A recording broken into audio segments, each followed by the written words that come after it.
welcome.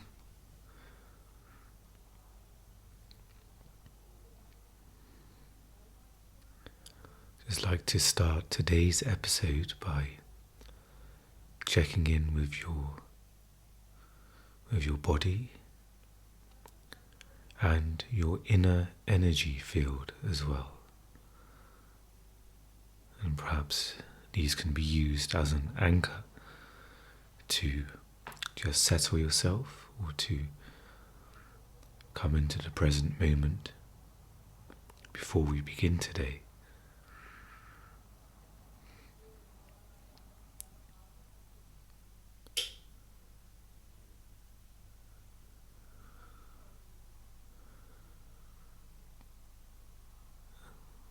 And a quick way to connect to the inner energy field is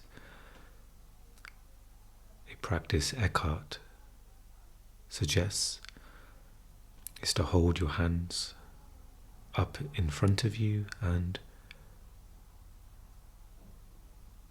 close your eyes and ask yourself the question of how do you know your hands are there? Not from memory, but from the current experience. And it's a feeling sensation of the inner energy field running through your hands.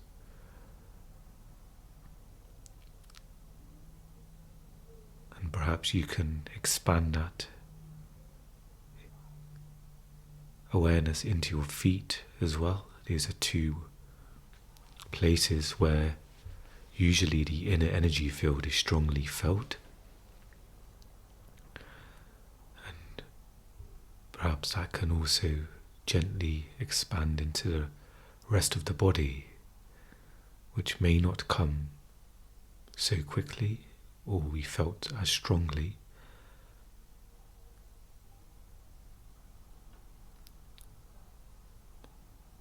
Maybe without trying to feel it, to just simply be aware of the subtlety of the inner energy field in the rest of the body.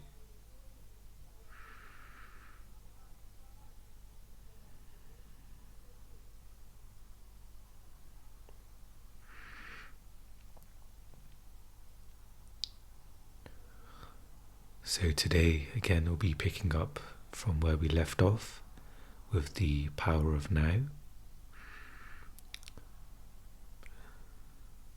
And before doing so, just wanted us to all establish the present moment.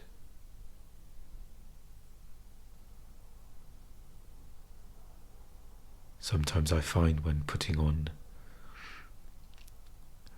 an audio or video from a spiritual teacher, it takes me a little bit of time to settle, or sometimes I put it on because the mind is so loud, so it can be useful at times just to take some conscious breaths or just to connect to the inner body,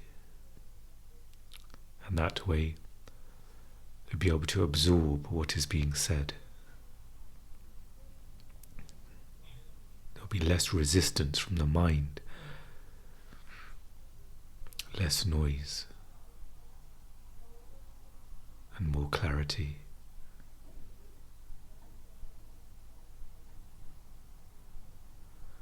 And perhaps in this very moment you can acknowledge your space of being here, of listening, of us both connecting to this one energy.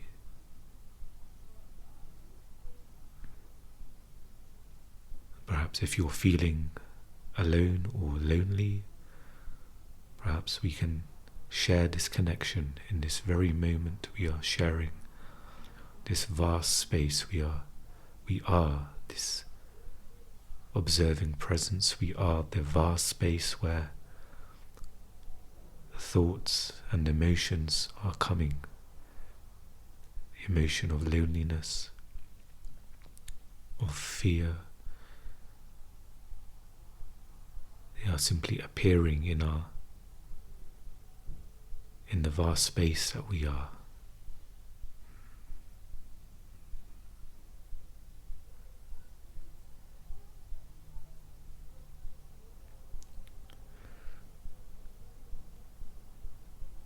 And what is there to fear in this space of no mind, no thoughts? What is there to do?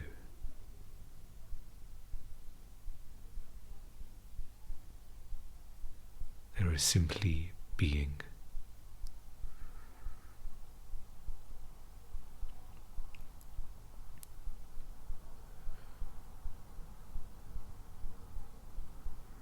So together we can take some deep conscious breaths and be aware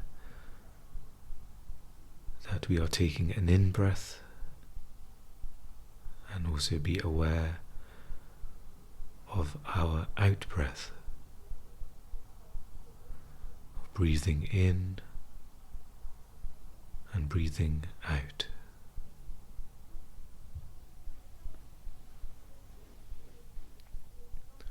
In and out.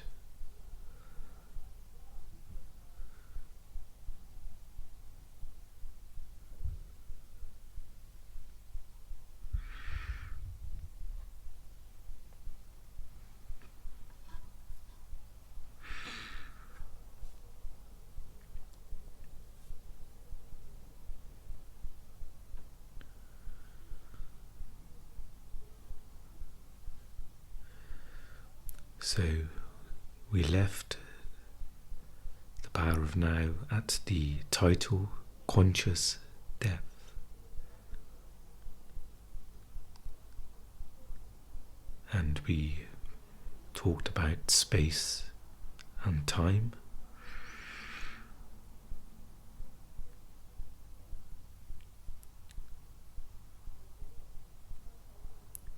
And I quoted in the last episode a Buddhist saying that if there were no illusion, there would be no enlightenment. So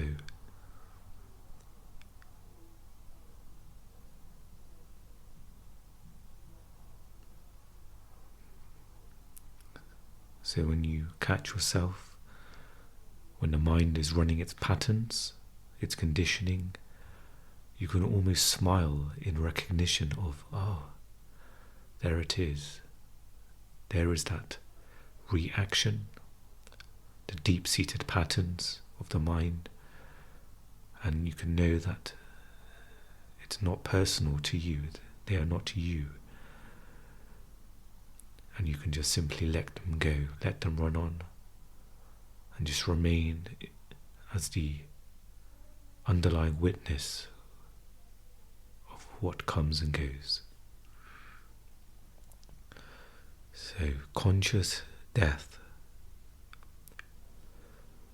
Apart from dreamless sleep, which I mentioned already, there is one other involuntary portal. It opens up briefly at the time of physical death. Even if you have missed all the other opportunities for spiritual realization during your lifetime, one last portal will open up for you immediately after the body has died. There are countless accounts by people who had a visual impression of this portal as radiant light, and then returned from what is commonly known as a near-death experience. Many of them also spoke of a sense of blissful serenity and deep peace. In the Tibetan Book of the Dead, it is described as the luminous splendor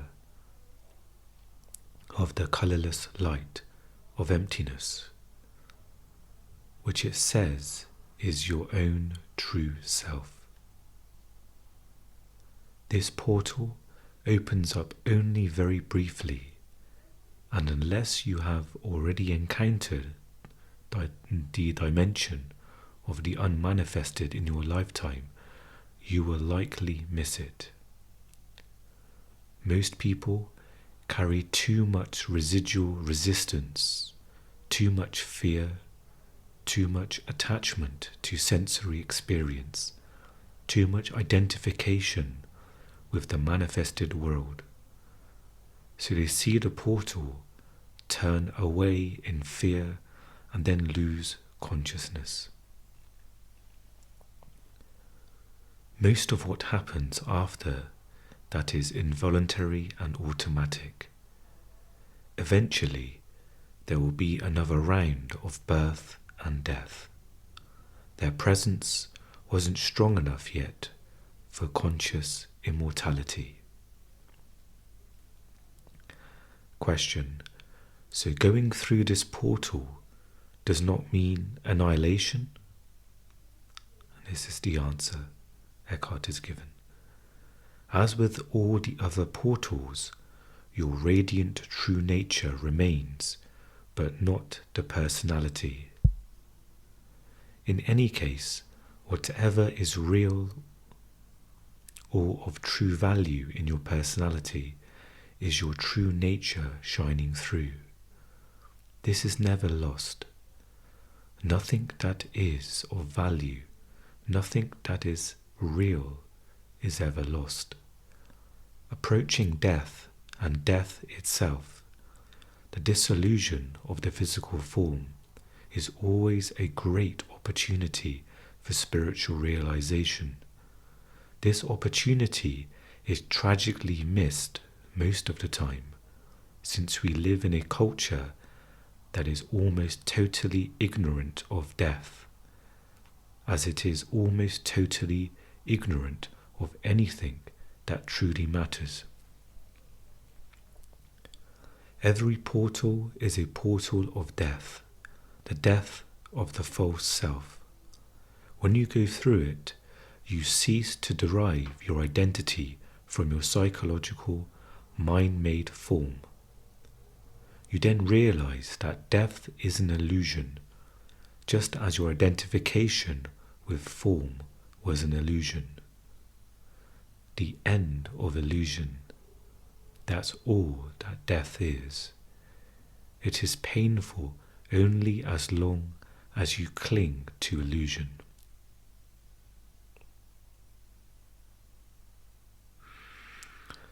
So that's the end of the chapter 7.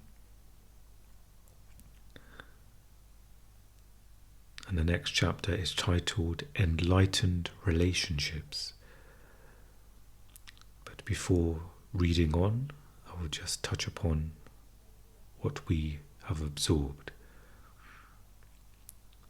And what stood out to me is the line, every portal is a portal of death, the death of the false self. And the false self meaning the psychological mind, the mental formations we have that we believe we are.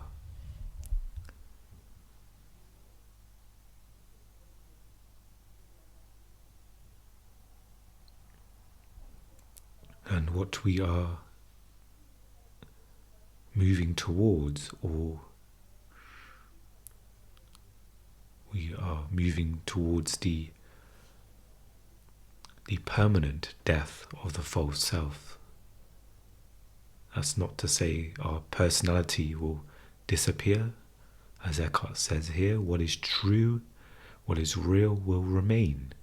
We all have our own essence of who we are. We have the deep spiritual essence which is in all of us, and we have our form essence as well of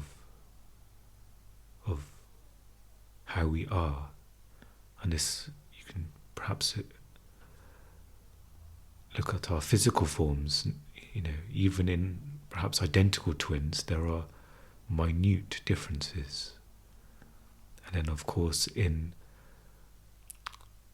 generally in people you can see the difference in form, different shapes and sizes, colours. And the same in nature as well.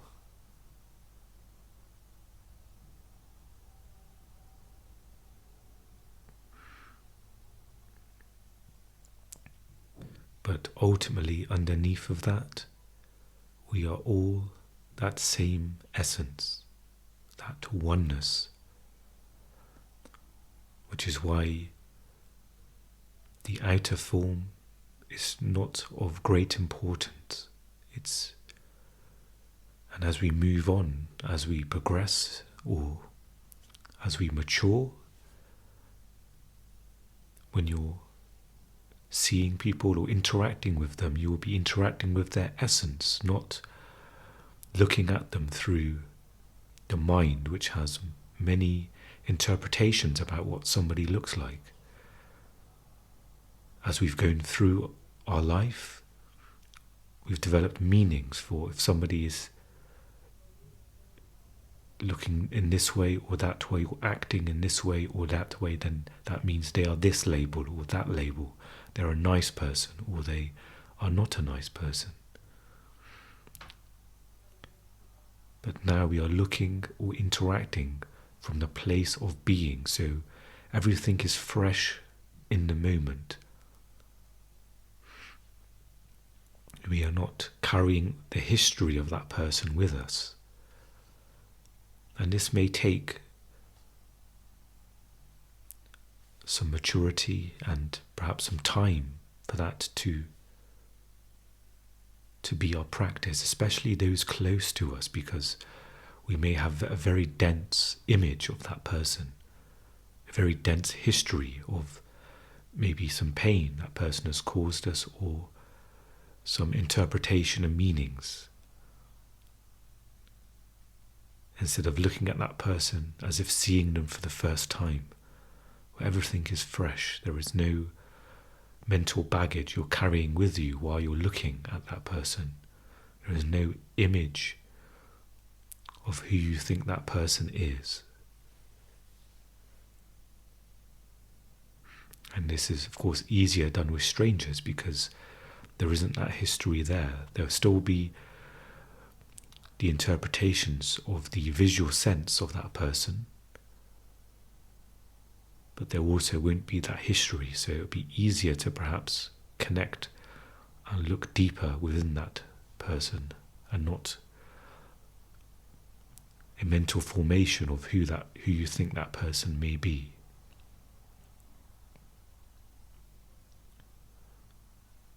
So let's touch upon that line again. Every portal is the death of the false self.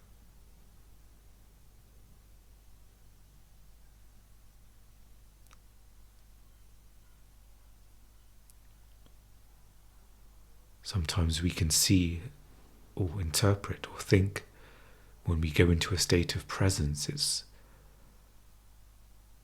easy to take that for granted. I can see myself doing that. But it's almost a huge shift. It's a death of the false self. So when you are present, that mind formations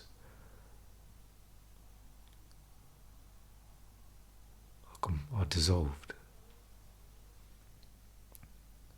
In that moment, that is who you are.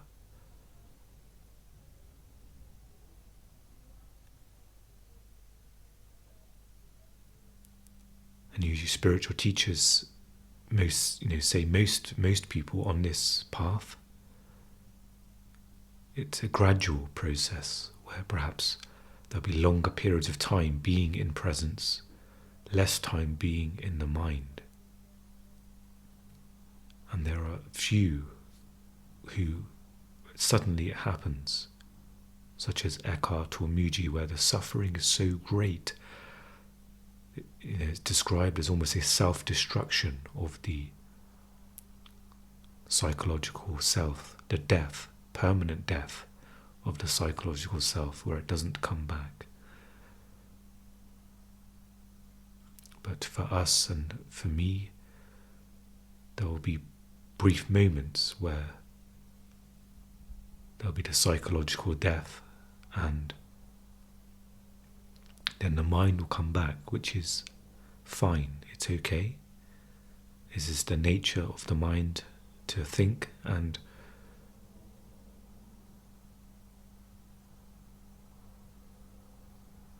this is our process, our practice. Mind comes in, okay, acknowledge, thoughts are appearing, emotions are happening in the body. And this is where suffering is a great teacher, because if the mind does sweep you away and you're in the emotions, you've lost all consciousness, but the suffering will bring you back in to consciousness.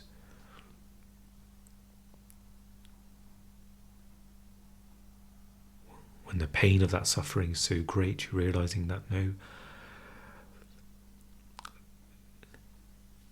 something is almost pushing through to bring you back into this space, because the mind can be so comforting.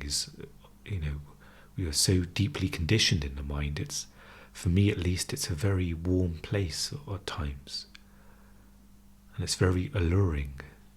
Brings you back. Come back to the mind, to these thoughts, to these nice thoughts that were deeply intimate with their thoughts. This is who I am, and we have daydreams and fantasies, and it brings you back. And for a time you may be oblivious of the present moment, oblivious of the canvas that these thoughts are appearing on. You're just lost in the thoughts from one to the other, comfortable in perhaps a warm emotion that's coming up, comforting emotion. But it never lasts. At least for me, there is a time when the thoughts are not enough, the emotions can't keep my attention there. There's always a wanting more. It's never enough. And then out of that wanting more or better emotions and feelings, there is pain, and then there is the waking up to, oh, I don't have to stay here. Or I can see thoughts, and there is something vast and spacious, and there's a peacefulness here that I can choose now. I don't have to stay with these thoughts, and it's almost a new discovery, a freshness again.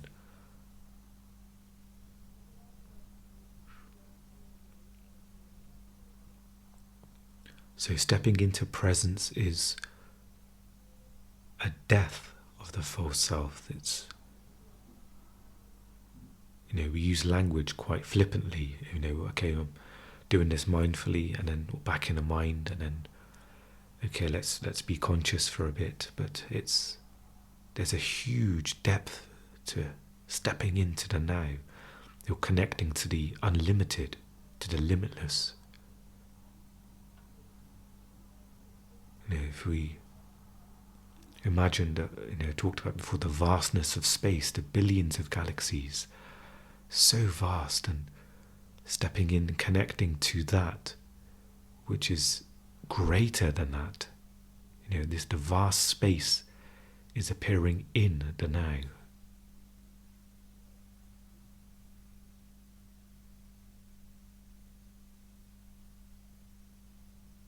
And that is what you're connecting to when stepping out of mind, where that underlying stillness now comes to the forefront, and perhaps the mind recedes into the background.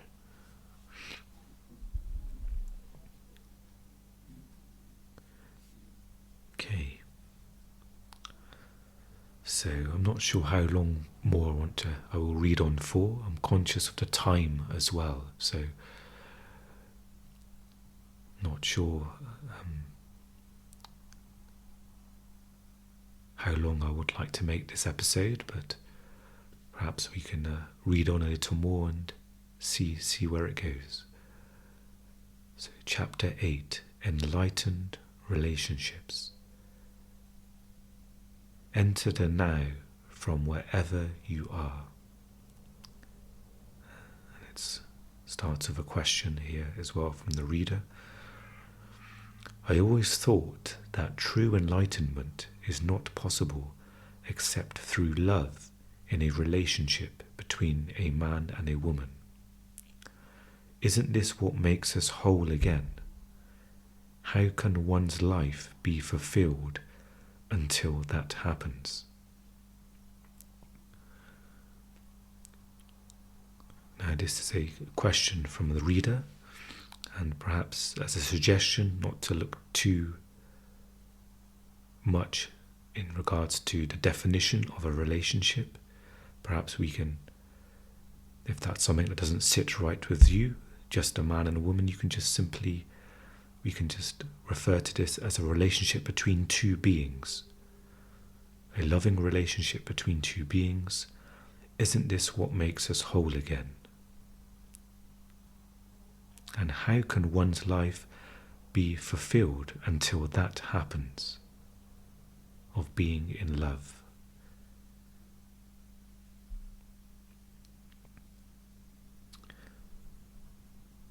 And there's a short answer to this, and for the next few points there's a quick back and forth, so I will simply say question when there's a question and an answer. Perhaps I'll make it simpler. So, answer. Is that true in your experience? Has this happened to you? Question or response. Not yet. But how could it be otherwise? I know that it will happen. Answer. In other words, you are waiting for an event in time to save you. Is this not the core error that we have been talking about? Salvation is not elsewhere in place or time. It is here and now. Question. What does that statement mean? Salvation is here and now. I don't understand it. I don't even know what salvation means. Answer. Most people pursue physical pleasures or various forms of psychological gratification because they believe that those things will make them happy or free them from a feeling of fear or lack.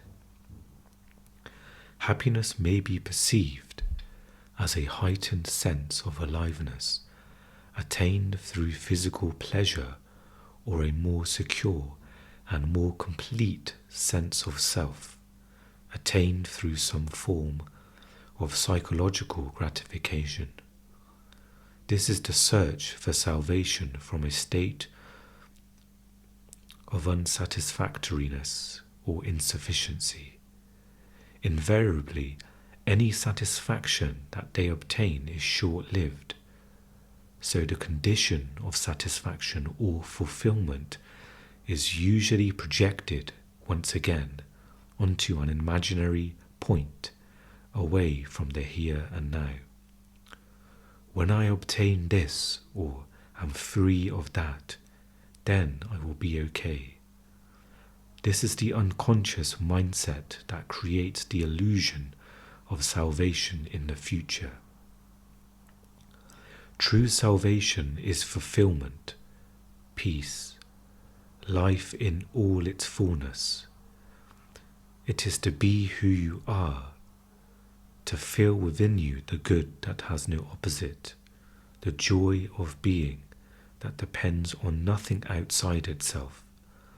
It is felt not as a passing experience, but as an abiding presence.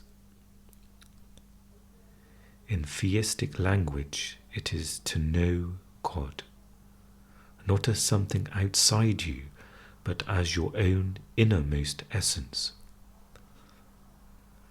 True salvation is to know yourself as an inseparable part of the timeless and formless one life from which that all exists derives its being. True salvation is a state of freedom from fear, from suffering, from a perceived state of lack and insufficiency, and therefore from all wanting, needing, grasping and clinging.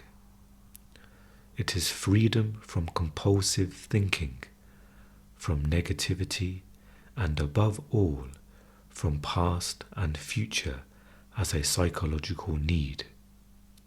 Your mind is telling you that you cannot get there from here. Something needs to happen, or you need to become this or that before you can be free and fulfilled. It is saying, in fact, that you need time, that you need to find out, sort out, do, achieve, acquire, become, or understand something before you can be free or complete. You see time as the means to salvation, whereas in truth, it is the greatest obstacle to salvation. You think that you can't get there from where and who you are at this moment, because you are not yet complete or good enough.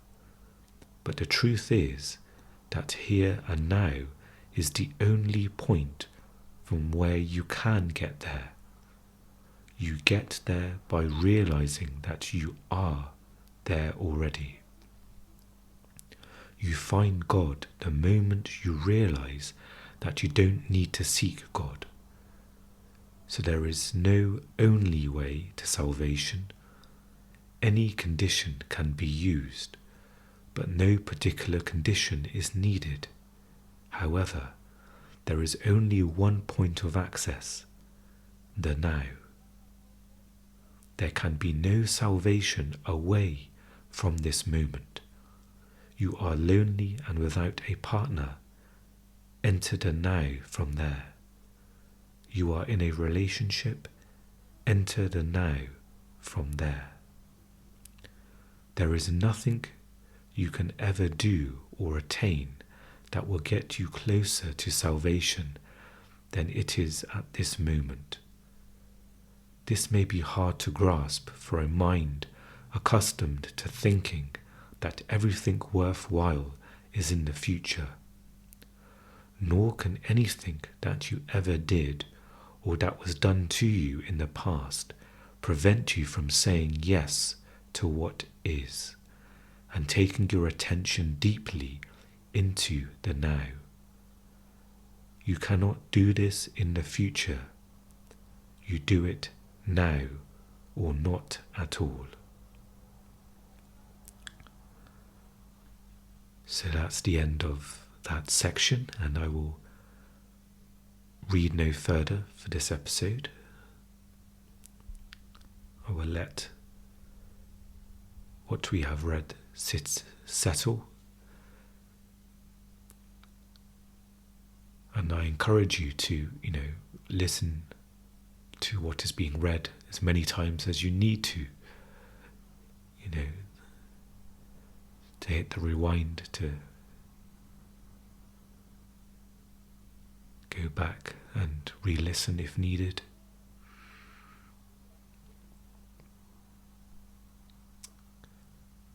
But you can see in this example the complexity of the mind, where the mind has created a structure for, I can only become free when this happens, when I'm in a relationship, when I'm in love. Yes, when I'm in love, I'll be complete, and then I can become free. And Eckhart is saying this is,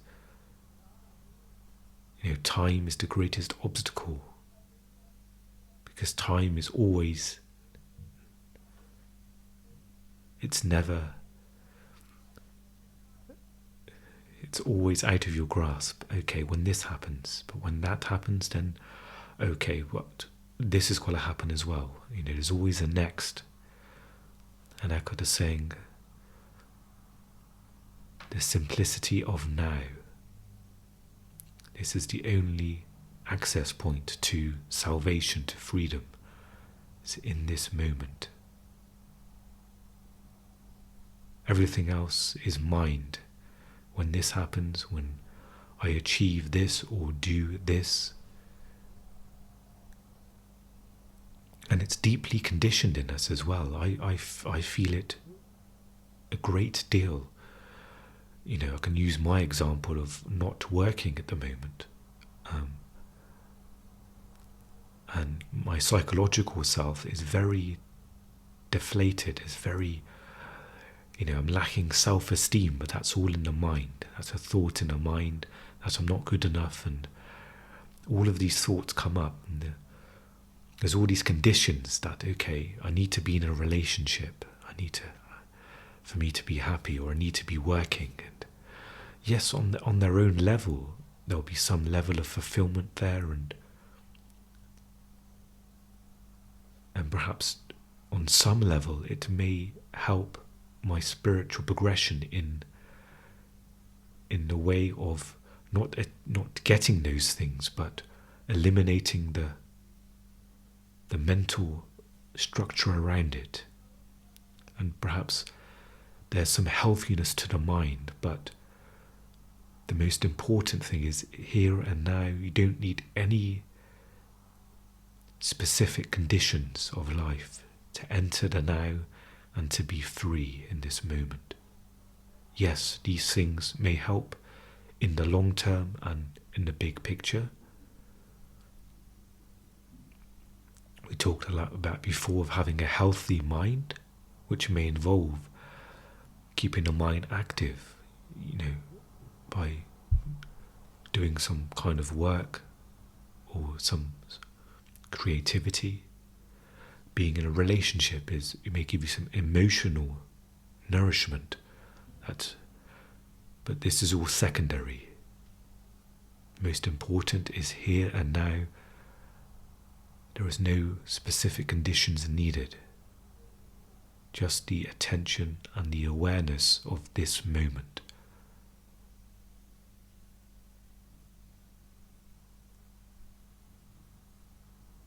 The observing presence, witness of what is happening now. Nothing else.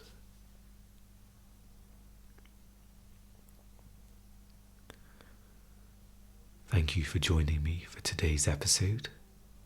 I wish you well in this moment, and thank you for sharing this moment with me.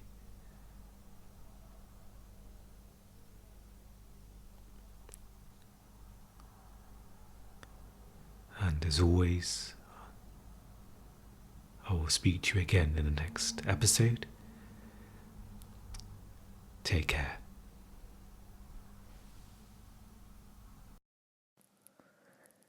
If you have an urge to support this podcast, you're more than welcome to visit my Patreon page, and you can find the link in the description of the episode. There you will find a little bit more information about myself and my journey and my purpose with helping others. You can also share and review this podcast. These are two simple ways to create awareness and spread these teachings, and it will also help future listeners to discover this content as well. Thank you.